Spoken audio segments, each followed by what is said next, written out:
베드로전서 3장 18절에서 22절까지 우리 한 목소리로 함께 읽겠습니다. 시작.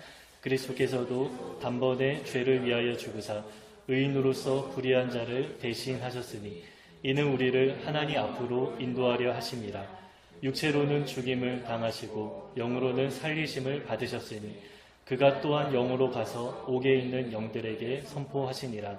그들은 전에 노아의 날 방주를 준비할 동안 하나님이 오래 참고 기다리실 때에 복종하지 아니하던 자들이라. 방주에서 불로 말미암아 구원을 얻은 자가 몇 명뿐이니 겨우 8명이라. 물은 그리스도 부활하심으로 말미암아 이제 너희를 구원하는 편이 곧 세례라. 이는 육체의 더러운 것을 제하여 버림이 아니요 하나님을 향한 선한 양심의 간군이라. 그는 하늘에 오르사 하나님 우편에 계시니 천사들과 권세들과 능력들이 그에게 복종하느니라. 네. 네, 우리 지난주 본문에 역설이 담겨 있었는데요. 지난주에는 이렇게 말씀했습니다. 우리가 이제 성도로서 고난당하는 것이 더 낫다. 그리고 고난 자체가 복된 것이다. 이렇게 말씀했습니다. 그러나 그냥 고난이 아니었습니다. 목적이 분명합니다. 우리가 의를 위하여 당하는 고난이었고요. 결과도 분명합니다. 고난의 결과, 하나님 나라의 복이 임한다. 이렇게 말씀했습니다. 그러나 우리가 이 하나님 나라를 조금 가볍게 여긴다면 그게 잘 복으로 느껴지지 않겠죠. 그래서 우리의 영적인 시선이 참 중요합니다. 이 베드로 사도의 표현을 빌면 똑같은 예수님인데 사람마다 보는 눈이 다르다. 이렇게 2장에서 말씀했습니다. 어떤 사람은 예수님을 그러니까 똑같은 돌에 비유하는데요. 어떤 사람은 예수님을 거치는 돌, 걸려 넘어지게 하는 바위, 버리는 돌 이렇게 이해합니다. 그러나 어떤 사람은 예수님이 산돌이십니다. 모퉁이 돌이십니다. 머릿돌이십니다. 이렇게 고백합니다. 같은 돌입니다. 그러나 어떤 사람은 예수님이 보석과 같아 귀하신 분이다 이렇게 말씀하고 어떤 사람은 그냥 내 삶에 조금 걸리적거리는 돌로 이해하는 것입니다. 거듭난 사람과 좀 거듭나지 않은 사람의 차이인데요. 이미 믿은 사람들도 정도에는 조금 차이가 있겠죠. 예수님을 뚜렷하게 바라보는 사람도 있고요. 또 예수님을 조금 흐릿하게 바라보는 사람도 있습니다. 그래서 히브리서에서도 우리가 예수님을 바라보자 계속해서 강조하고 말씀하는 것이죠. 그 다이아몬드 감정하는 것이 조금 어렵죠. 현미경으로 아주 뚜렷하게 보면 그 다이아몬드의 그 반짝이는 아름다움이 있는 그대로 다 드러납니다. 그러나 시야가 조금 흐려지면 어떻습니까? 그냥 플라스틱 정도로 이렇게 좀 보일 수 있겠죠. 그래서 우리는 귀한 것을 귀하게 볼 수 있는 눈이 있어야 하는데 그렇게 하려면 우리는 하나님을 바라볼 때 이 마음으로 바라보는데 이 마음의 창을 잘 닦아야 합니다. 팔복에서도 말씀하죠. 마음이 청결한 자가 하나님을 본다 이렇게 말씀합니다. 깨끗한 마음으로 주님을 있는 그대로 바라보는 것 이것도 능력입니다. 그러면 하나님을 바라보는 가장 뚜렷한 통로가 무엇입니까? 많은 사람들이 우리나라는 특히 그렇습니다. 우리의 감각을 통해서 하나님을 경험하려고 합니다. 그러나 우리의 감각에는 한계가 있습니다. 기도해서 우리가 체험하는 것이 있지만 늘 체험하는 것도 아닙니다. 물론 감각도 하나님을 느낄 수 있는 하나의 통로이지만 한계가 있습니다. 우리는 말씀의 눈으로 말씀의 안경을 쓰고 하나님을 뚜렷하게 바라봅니다. 이 하나님의 말씀이라는 것이 우리의 영적인 시력을 조절해주는 그런 안경과 같은 역할을 하는 것이죠. 그래서 저도 말씀을 대하면서 이 하나님에 대한 이해가 좀 달라지는 것을 또 많이 경험합니다. 하나님이 조금 막연해졌다가 말씀을 가까이 대하면 하나님이 좀 가까워지는 경험을 하기도 하고요. 또 하나님이 멀리 계신 느낌이 들기도 하다가 말씀을 대하면 하나님이 내 삶에 가까이 임재하시는구나 믿어지는 경험을 하게 됩니다. 오늘 본문도 우리의 시야를 아주 뚜렷하게 만들어주는데요. 특별히 오늘 본문에서는 예수님이 우리에게 어떠한 분인가 말씀해 주십니다. 이 오늘 본문이 지난주 본문하고 연결이 되는데 지난주에서 이렇게 결론을 내렸습니다. 의를 위하여 고난을 당하는 것이 더 낫다, 복되다. 이것이 17절의 결론이었습니다. 그런데 18절부터 실제 사례를 들어서 설명해 주십니다. 의를 위하여 고난당하는 것이 더 나은 그 증거로서, 그 증인으로서 예수님의 모습을 드러내 주시는 것입니다. 그래서 본문의 의도가 무엇입니까? 예수님을 바라보면 정말 내가 의를 위해서 고난당하는 것이 더 복된 것이구나 예수님을 보면 우리가 명확하게 믿고 깨닫게 되는 것입니다. 예수님도 고난을 당하셨습니다. 그런데 그냥 고난이 아니라 목적과 결과가 아주 분명했습니다. 그 목적이 무엇입니까? 죄의 문제를 해결하기 위한 고난입니다. 그러면 그 결과는 무엇입니까? 오늘 본문에서는 두 가지로 말씀합니다. 첫 번째는 우리를 하나님 앞으로 인도하신 것입니다. 우리 18절에서 우리를 하나님 앞으로 인도하셨다 이렇게 말씀했는데요. 예수님의 고난으로 인해서 우리가 하나님 앞에 나아갑니다. 근데 이 하나님 앞에 나아간다라는 이 표현이 뭐 조금 더 가까이 나아간다 이런 의미가 아니죠. 이거는 생명이 걸린 문제입니다. 하나님 앞에 나아가지 못하면 절망 가운데 죽을 수밖에 없는 것이죠. 그러나 우리가 하나님 앞에 나아가면 영원한 생명을 누리게 됩니다. 우리에게 아주 절실한 문제인데요. 예수님의 고난으로 인하여서 우리가 이러한 복을 얻게 되었습니다. 근데 이것이 우리에게도 정말 감사한 일인데 예수님 입장에서도 다른 것과 비교할 수 없는 가치였습니다. 왜냐하면 우리를 너무 사랑하시기 때문이죠. 사랑은 수고하고 희생하는 것입니다. 그래서 사랑하신 결과 예수님이 우리를 위해서 대신해서 고난당하셨습니다. 사랑하는 우리가 죄인으로 죽어가는 그 모습을 참아보지 못하셔서 인간의 모습으로 오셔서 인간을 대표해서 또 모든 죄를 다 짊어지시고 죄의 대가를 예수님이 다 짊어지셨죠. 여러분 이처럼 우리에게 분명한 목적이 있다면 기꺼이 수고하고 감당합니다. 이제 가정을 이루셨으니까 아마 잘 이해하실 텐데 뭐 사랑하는 가족 중에 누군가 아프다면 뭐 병원비 아깝지 않죠. 충분히 감당하지 않습니까? 뭐 내가 할 수 있는 일이라면 아까워하지 않습니다. 부모님들이 아픈 자녀들을 보면서 그런 이야기 많이 하시는 것 같습니다. 내가 대신 아프면 좋겠다. 뭐 이 아이가 날 수만 있다면 기꺼이 내가 대신 아프겠다 말합니다. 뭐 나는 건강한데 그 아픈 자녀를 보고만 있는 것이 너무 어려운 것이죠. 이것이 예수님의 마음이 아닌가 좀 그런 생각이 듭니다. 죄악 가운데 고통하다가 죽어가는 자녀들을 보고만 있을 수 없으셨던 것이죠. 그래서 친히 인간의 몸으로 우리의 고통과 죄의 짐을 다 짊어지시고 십자가에 돌아가셨습니다. 이 은혜를 받은 사람들은 예수님을 닮아가게 되었습니다. 그래서 많은 분들이 가만히 못 있는 것이죠. 가만히 있을 수 없어서 이 선교사로 나가시고 전 세계 구석구석에 나아가서 복음을 전하십니다.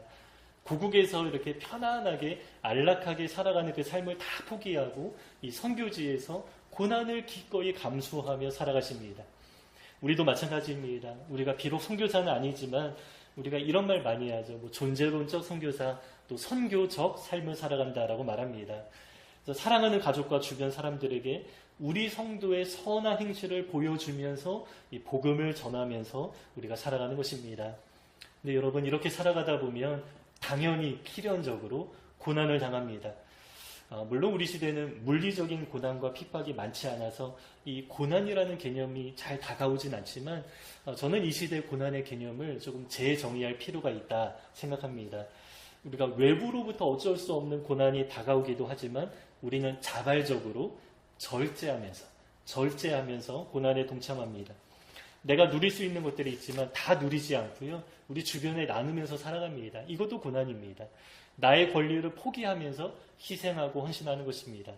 왜 그렇습니까? 이 자발적인 고난으로 인하여서 한 영혼이 하나님 앞에 나가게 된다면 그만큼 가치 있는 일이 없기 때문입니다. 그래서 예수님의 고난으로 인하여서 구원받은 우리라면 우리도 그 예수님의 고난에 동참하면서 한 영혼을 하나님 앞에 인도하는 데에 헌신하는 것입니다. 그런데 나의 고난으로 인하여서 한 영혼이 구원 얻는 것이 참 귀한 일이지만 거기에 그치지 않습니다. 하나님은 우리에게 영광을 주시는데요.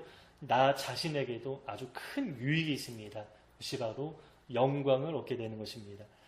예수님이 고난당하신 첫 번째 결과는 우리를 하나님 앞으로 인도하신 것인데 두 번째 결과는 예수님 자신이 영광을 받으셨다 이렇게 말씀합니다. 우리 18절 마지막 보시면 예수님이 육체로는 죽으셨지만 영으로는 살리심을 받으셨다 말씀합니다. 그런데 살리심을 받을 뿐만 아니라 조금 건너뛰어서 22절을 보시면 하늘에 오르셔서 하나님 우편에 계시고 영적인 모든 존재들이 예수님 앞에 복종한다. 그냥 살아나신 것이 아니라 영광을 얻으셨다. 이렇게 말씀하는 것입니다. 그런데 여기에 그 해석하기 어려운 구절이 하나 나오죠. 그 19절이 있는데요. 19절은 아주 대표적인 난해 구절입니다. 어느 학자가 좀 세어보니까 이 구절과 관련된 해석이 180개나 된다라고 합니다. 이 19절을 쉽게 설명하는 사람들은 이렇게 말합니다. 예수님이 십자가에 죽으시고 3일 동안 무덤에 계셨는데 그 3일 동안 지옥에 가서 고통받은 영혼들에게 복음을 전하셨다 이해하는 것입니다. 모든 사람에게 복음이 다 전해졌기 때문에 아무도 핑계할 수 없다 이렇게 설명하는데요. 그런데 이렇게 설명하면 아주 큰 문제가 생깁니다. 왜냐하면 이미 지옥에 간 영혼이라면 구원의 가능성은 없기 때문입니다. 한 번 죽는 것은 사람에게 정하신 것이요 그 후에는 심판이 있다. 히브리서 9장에서 말씀합니다. 따라서 죽은 영혼들에게 복음을 전했다. 이거는 좀 어떻게 보면 놀리는 것 같죠. 다시 구원받을 가능성이 없는 영혼들에게 복음을 전하는 것 아무런 효과도 없고 의미도 없기 때문입니다. 그러면 이 구절을 어떻게 봐야 합니까?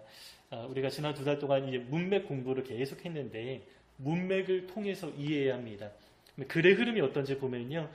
복음을 듣지 못하고 죽은 사람들의 문제를 다루는 내용이 전혀 아닙니다. 그런 암시도 없습니다. 이 본문의 흐름은 의를 위하여 고난당하는 것이 더 복되다라고 하면서 그 이유를 말씀하는데 고난당했지만 영광을 얻으신 예수님을 예로 들면서 우리에게 위로를 주는 것입니다. 예수님처럼 너희도 영광을 얻게 될 것이다 말씀하는 것이죠. 그러면 예수님이 받으신 그 영광이 무엇입니까? 이 본문에서는 대적자들 앞에서 승리를 선포하는 모습이 예수님의 영광이다 이렇게 말씀합니다. 이 구절은 당시 로마 시대 배경 안에서 우리가 좀 이해할 필요가 있습니다. 로마 시대에서는 전쟁에서 승리한 장군이 영광을 얻는데요. 전쟁에서 승리하고 돌아오면 퍼레이드를 합니다. 그 퍼레이드를 가리켜서 개선 장군의 행렬이다 이렇게 말합니다. 그래서 요즘 우리 시대 올림픽에서 끝나고 나면 금메달 딴 선수들이 퍼레이드를 하거나 롯데월드에서 이제 퍼레이드를 하는 그 장면이 있는데 이것이 다 로마 시대 문화에서 나온 것이고 개선 장군의 행렬 그 문화 속에서 지금까지 좀 이어진 것입니다. 근데 이 행렬에서는 그 승리한 장군이 이제 마차를 타고 가장 먼저 이렇게 좀 이렇게 나오는데 옆에서 많은 사람들이 환호하고 막 이렇게 소리를 지릅니다. 그리고 행렬의 가장 마지막에는 패배한 적군의 가장 권세가 있었던 그 장군을 끌고 오면서 구경거리로 만드는 것입니다. 그래서 패배한 적군의 그 장군 앞에서 승리의 영광을 드러내는데 이 모습이 바로 영광을 가장 극적으로 드러내는 방식입니다. 우리가 잘 아시는 시편 23편 그 5절에도 비슷한 내용이 나오는데요. 주님이 우리의 목자가 되신다라고 하면서 5절에는 주께서 내 원수의 목전에서 내게 상을 차려주시고 기름을 내 머리에 부으셨으니 내 잔이 넘치나이다 이렇게 말씀하죠. 하나님은 원수의 목전 앞에서 나에게 잔치상을 베풀어 주시고 내 머리에 기름을 부으시면서 하나님이 나를 특별한 사람이다 이렇게 인정해 주십니다. 근데 누구 앞에서 그렇게 하십니까? 원수 앞에서 영광을 얻는 것. 이것이 바로 이 영광을 드러내는 가장 좋은 방식입니다. 그래서 이제 오늘 본문에 예수님이 옥에 있는 영들에게 가서 영광을 드러내시는데 여기서 선포했다라고 하죠. 그래서 선포했다라고 하니까 복음을 전했다 이렇게 이해하는데 복음을 전하다라는 그 헬라어 전문 용어가 있습니다. 유앙겔리온이라는 용어가 있는데 이 본문에서는 좀 다른 용어를 사용했습니다. 그래서 이 구절은 그냥 예수님의 영광을 드러내셨다 이러한 의미로 이해해야 합니다. 그러면 예수님이 왜 굳이 옥에 있는 영들에게 가서 영광을 드러내십니까? 현재 예수님의 대적자들도 있지 않습니까? 그 많은 무리들 앞에서 승리를 선언해도 되는데 굳이 과거 역사를 막 거슬러 올라갑니다. 그리고 시간을 거슬러 올라갈 뿐만 아니라 영적인 세계까지도 또 이제 지하 세계까지도 언급하시죠. 근데 여기에 베드로 사도의 의도가 있습니다. 예수님이 얻으신 영광은 어느 한 시대, 어느 지역에 한정되는 것이 아니다. 이것을 표현하기 위한 것입니다. 그래서 시간과 역사를 다 초월하고요. 공간도 초월하고요. 영적인 세계까지 다 초월하고 다 포함하는 예수님의 영광이 그렇게 큰 것이다. 이렇게 말씀하는 것이죠. 로마서 5장에서는 십자가 사건이 과거와 현재와 미래까지 다 포함한다. 이렇게 말씀하고요.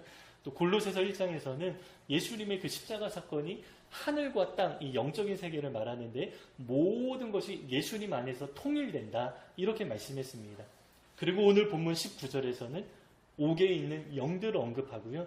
그리고 22절 잠깐 보시면 천사와 권세와 능력들이 복종한다라고 말하죠. 그래서 옥에 있는 영들 지하 세계를 말하고 또 하늘에 있는 세계까지도 말합니다. 그래서 하늘과 땅에 있는 영적인 모든 세계를 통칭하는 것입니다. 영적인 모든 세계 가운데 예수 그리스도의 영광이 다 드러나고 선포되었다. 이러한 의미죠. 그래서 예수님이 받으신 그 영광이 얼마나 큰지 우리의 눈을 막 이렇게 확장시켜 주시면서 말씀하는 것입니다. 그런데 본문에서 그 옥에 있는 영들이 누구인지 다시 한번 설명하는데요. 굳이 노아 시대를 말합니다. 불순종한 사람들이다. 그냥 뭐 과거에 하나님을 대적하는 사람들 이렇게 말해도 괜찮은데 하나님을 대적하는 세력의 대표로서 노아 시대를 언급합니다. 여기에 베드로 사도의 의도가 있는데요. 이 사람들이 뭐 가장 악했기 때문에 대적자들의 대표가 되는 것이 아닙니다. 그 노아의 그 홍수 사건을 통해서 우리에게 어떠한 그 메시지를 주려고 하는 그런 의도가 여기에 있는 것입니다. 여러분, 홍수는 물이죠. 네, 성경적으로 물에는 이중적인 의미가 있습니다. 물로 구원도 받고요. 물로 심판도 받습니다. 대적자들은 물로 심판을 받았습니다. 그러나 성도들은 어떻습니까?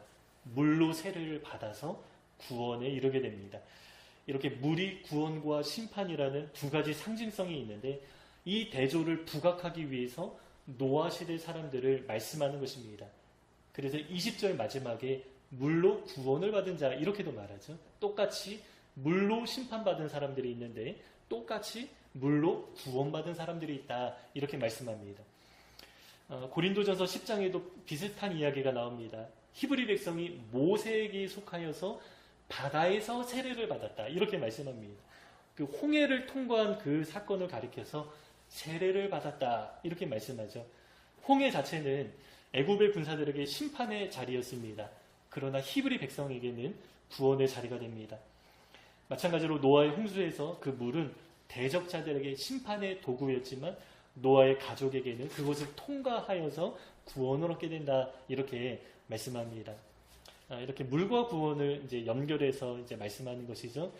그 의도는 우리가 받은 구원, 세례를 강조하기 위한 것입니다. 정확히 말하면 세례 자체가 아니라 세례의 그 의미이죠. 세례의 상징적인 의미를 강조하는 것입니다. 뭐 우리가 잘 아시는 것처럼 세례 자체는 구원의 효력이 없습니다. 세례받은 많은 사람들, 막 이렇게 군대에서는 집단적으로 또 이제 세례를 다 주죠. 세례받은 많은 사람들 중에 구원받지 못하는 사람들도 있을 것입니다. 구원은 명확합니다. 믿음으로 받는 것입니다. 근데 세례의 의미가 무엇입니까? 구원받은 사람이 하나님과 사람들 앞에서 공개적으로 서약하는 의미가 있는 것이죠. 그래서 오늘 본문에서는 그 의미를 강조하는 것입니다. 본문 21절에 마지막에 선한 양심의 간구 이렇게 번역되어 있는데 여기서 간구는 우리 지난주 베드로전서 강의하면서 이 좀 번역상의 좀 문제를 많이 나눴는데 이제 오늘 본문에도 좀 번역에 좀 아쉽습니다. 간구가 아니라 이제 영어 성경에서는 서약 이렇게 번역했습니다. 그래서 선한 양심의 간구가 아니라 선한 양심의 서약 이렇게 좀 이해하면 좋습니다. 그러니까 이제 세례 받을 때 이제 목사님의 그 지도에 따라서 아멘으로 이제 화답하면서 서약하는 그 의미를 여기서 말하는 것이죠. 이제 나는 새롭게 태어난 사람입니다. 예수 그리스도와 함께 죽고 새로운 생명으로 이제 살아갑니다. 과거에 나는 죽고 없습니다. 이제 새로운 생명, 새로운 정체성을 가지고 이제 살아갑니다. 이렇게 다짐하는 것이죠. 이렇게 서약하는 것을 가르쳐서 선한 양심의 간구, 서약 이렇게 이해할 수 있습니다. 지난주에도 이 선한 양심에 대해서 말씀을 나눴는데요. 우리가 지난주에 하나님 앞에서 우리가 선한 양심을 가져야 된다라고 했는데 오늘 본문에서는 하나님 앞에서 선한 양심으로 서약해야 된다 이렇게 말씀하죠. 이렇게 서약한 사람이라면 예수 그리스도와 연합하게 됩니다. 오늘 본문은 이러한 뉘앙스로 말씀하십니다. 예수님이 고난 당하셨지만 영광을 얻으셨다. 너희도 지금 고난 중에 있지만 예수 그리스도의 그 영광을 바라보라 이렇게 말씀하는 것입니다. 근데 조금 더 적극적인 의미로 이해하면요. 요즘에 제가 그 패키지라는 단어를 조금 이렇게 계속 묵상을 좀 하게 됐습니다. 사실 예수님과 우리는 그 영적으로 연합하고 연결되어 있죠. 그래서 예수님을 바라보기도 하지만 사실 예수님과 우리는 하나의 운명 공동체입니다. 예수님과 우리가 묶여서 우리가 살아가고 있는 것입니다. 그래서 예수님과 나는 패키지 인생이 된 것입니다. 그래서 예수님 따로 나 따로가 아니죠. 예수님 고난 당하셨으니까 나는 고난에서 면제되고 영광만 얻는 것도 아닙니다. 예수님과 함께 고난 당하고 예수님과 함께 그 귀한 영광을 누리는 것입니다. 세상에서 가장 큰 영광이 무엇일까 생각해보면 그 올림픽이 아닐까 생각이 됩니다. 전 세계에 다 중계되면서 모든 사람들에게 다 드러나고 알려지죠. 메달 딴 사람들 하는 이야기가 있습니다. 그동안 선수촌에서 정말 고생하면서 열심히 노력했는데 메달을 따니까 한순간에 싹 사라지는 것 같다. 이러한 이야기를 합니다. 아마 예수님도 그러셨을 것 같습니다. 십자가 고난과 죽음, 상상할 수 없는 것입니다. 육체적인 고난뿐만 아니라 정서적으로도 완전히 죽고 짓밟힌 것이고 영적인 고통까지도 하나님과 단절되면서 온전한 고통, 모든 고통을 예수님이 다 감당하셨습니다. 그런데 부활의 몸을 입고 영광을 얻으셨죠. 과거, 현재, 미래 모든 사람들 그리고 하늘의 영적인 세력들 앞에 그분의 영광이 다 드러나게 되었는데 아마 예수님에게도 그 모든 고통이 한순간에 싹 사라지는 그러한 기쁨과 보람과 영광으로 충만하셨을 것 같습니다. 그 예수님이 지금 우리와 함께 하십니다. 지금 고통하는 당신의 백성들의 삶에 임재하시고 우리를 영광으로 이끌어 주십니다. 우리는 그 과정 중에 살아가고 있습니다.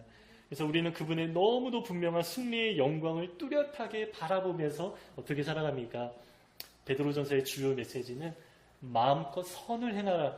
마음껏 의를 위해 살아가다가 고난을 받아도 위축되거나 두려워하거나 소동하지 말아라. 안심하고 마음껏 믿음으로 살아라. 권면하는 것입니다. 우리가 영광에 대해서 계속 나누고 있는데요. 사실 성경에는 이제 천국에서 우리가 영광을 누리게 되죠. 그런데 그 천국에 대한 구체적인 묘사가 성경에는 사실은 별로 없습니다. 대부분 이제 상징적으로 묘사하지 구체적으로 실제적으로 묘사하는 내용을 찾아보기 정말 어렵습니다. 근데 만약에 실제적으로 묘사되어 있어도 영적인 세계, 우리가 좀 이해하기 어려운 세계이기 때문에 우리가 좀 잘 이해를 못하고 감도 잘 잡지 못하지 않을까 그런 생각이 듭니다. 이제 아마 이제 표현할 수 없기 때문에 우리가 이해할 수 없기 때문에 구체적으로 실제적인 묘사가 없는 것이 아닌가 이런 생각도 듭니다. 그래서 우리가 만약에 그 천국에 들어가면 저는 한결같이 우리가 이러한 고백을 하게 될 것 같습니다. 이 정도일 줄은 몰랐습니다. 내가 이렇게 영광스러운 존재가 되다니, 내가 이렇게 아름답고 영광스러운 곳에 살게 되다니, 또 천국이 이처럼 귀하고 아름다운 곳이다니, 이 정도일 줄은 미처 알지 못했습니다. 아마 우리가 다 이렇게 감탄하면서 그 나라에 들어가지 않을까 생각이 듭니다. 그래서 우리는 여러 가지 이유로 세상에서 힘들게 살아가지만 정말 선한 마음으로 의를 위하여 살아가는 삶이 정말 복되고 더 나은 삶이 분명합니다. 왜냐하면 하나님이 우리에게 약속하신 영광이 정말 귀하고 놀라운 것이기 때문입니다. 그 영광 바라보면서 오늘 하루하루 살아가는 것이죠. 때로 수동적으로 우리가 고난을 당하지만 자발적으로 고난에도 동참합니다. 절제하면서 또 이웃을 위해서 복음 전하면서 살아갑니다. 이렇게 살아가다 보면 어느새 우리는 예수님의 영광을 함께 공유하며 영원을 누리게 될 날이 곧 오게 될 것입니다. 이 소망이 우리 안에 뚜렷해지고 그 영광 바라보면서 이제 오늘 하루하루 살아가시기를 주님의 이름으로 축복합니다. 우리 18절부터 22절까지 같이 한번 읽고 마치겠습니다. 함께 읽겠습니다. 시작. 그리스도께서도 단번에 죄를 위하여 죽으사 의인으로서 불의한 자를 대신하셨으니 이는 우리를 하나님 앞으로 인도하려 하심이라. 육체로는 죽임을 당하시고 영으로는 살리심을 받으셨으니 그가 또한 영으로 가서 옥에 있는 영들에게 선포하시니라. 그들은 전에 노아의 날 방주를 준비할 동안 하나님이 오래 참고 기다리실 때에 복종하지 아니하던 자들이라. 방주에서 물로 말미암아 구원을 얻은 자가 몇 명뿐이니 겨우 8명이라. 누른 예수 그리스도께서 부활하심으로 말미암아 이제 너희를 구원하는 편이 곧 세례라. 이는 육체의 더러운 것을 제하여 버림이 아니요 하나님을 향한 선한 양심의 간군이라. 그는 하늘에 오르사 하나님 우편에 계시니 천사들과 권세들과 능력들이 그에게 복종하느니라. 아멘.